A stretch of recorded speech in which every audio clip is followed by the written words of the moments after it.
Hi hello నమస్తే welcome to రచ్చా media. నేను మీ సుప్రసాద్. మనం ఇప్పుడు పశ్చిమ గోదావరి జిల్లా తాడేపల్లిగూడెంలోని వాసవి కన్యకా పరమేశ్వరి ఆలయం ఏలూరు రోడ్లో ఉన్నటువంటి ఆ ఆలయం రోడ్లో ఉన్నటువంటి mega complex Kamakshi commercial complex వద్ద అయితే ఉన్నాం.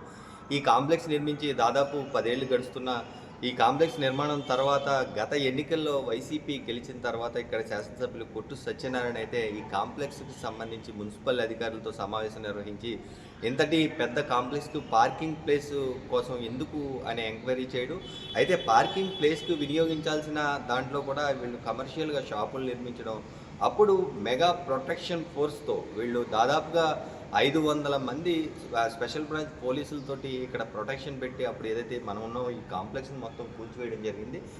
పెద్ద పెద్ద ప్రొక్లైనర్తో ఒక యజ్ఞమే జరిగిందని చెప్పాలి. అప్పట్లో మున్సిపల్ అధికారులు, రెవెన్యూ అధికారులు, పోలీసుల యంత్రాంగంతో భారీగా ఇక్కడ సమీకరణ జరిగిన ఇక్కడ మొత్తం బ్లాక్ చేసి ఇదంతా పగలగొట్టడం జరిగింది. అయితే తదనంతర పరిణామాల్లో ఇది పార్కింగ్కి వినియోగించారు. ఈ కాంప్లెక్స్లోనే 2 కాలేజీలతో పాటు వందలాది షాపులు కూడా ఉన్నాయి. దానికి సంబంధించిన పార్కింగ్ కానీ ఇతర అవసరాలకు కొంత రిజర్వ్ సైట్ ఉంచాల్సిన పరిస్థితుల్లో ఇక్కడ దాంట్లో కూడా వీళ్ళు కట్టడాలు నిర్మించి అమ్ముకోవడం జరిగింది. అయితే తదనంతరం ఈ మొన్న జరిగిన ఎన్నికల తర్వాత ఇక్కడ ఇదేదైతే ఈ కాంప్లెక్స్ ఉందో ఈ కాంప్లెక్స్లో మెయిన్ భాగస్వామిగా ఉన్న ఇక్కడి తెలుగుదేశం పార్టీ ఇన్ఛార్జ్ వలవల బాబ్జీ నేతృత్వంలో మళ్ళీ ఒకసారి ఇక్కడ కట్టడాలు నిర్మాణం జరుగుతున్నాయనే సమాచారంతో మనం రావడం జరిగింది. అయితే రోడ్డు బేసింగ్లో ఉన్న షాపులన్నీ ఇప్పటికే నిర్మాణం జరిగిపోయి లోపల కూడా మీరు చూడొచ్చు. ఇక్కడ పైన షట్టర్లు పగలగొట్టి ఏదైతే ఉందో మళ్ళీ గోడలు నిర్మించి షట్టర్లు పెట్టడానికి సిద్ధంగా ఉన్నట్టుగా తెలుస్తుంది. అయితే ఇప్పుడు రెవెన్యూ పోలీస్ అధికారులతోటి ఎప్పుడైతే ఆ నిర్మాణాలను తొలగించారో ఆ తొలగించిన అనంతరం మళ్ళీ ఈ కొత్త ప్రభుత్వం ఏర్పడిన తర్వాత చడీ చప్పుడు లేకుండా పబ్లిక్గానే నిర్మాణాలు జరుగుతున్న షట్టర్లతో సహా మరీ రీఫిటింగ్ చేసి అక్కడ షాపులు సైతం నిర్వహిస్తున్నారు. వాటికి కరెంటు సైతం ఇచ్చారు. దానికి సంబంధించి అధికారులకు పూర్తిస్థాయి సమాచారం ఉండే జరుగుతుందనేది ఇక్కడ ప్రతిపక్షాల ఆరోపణ.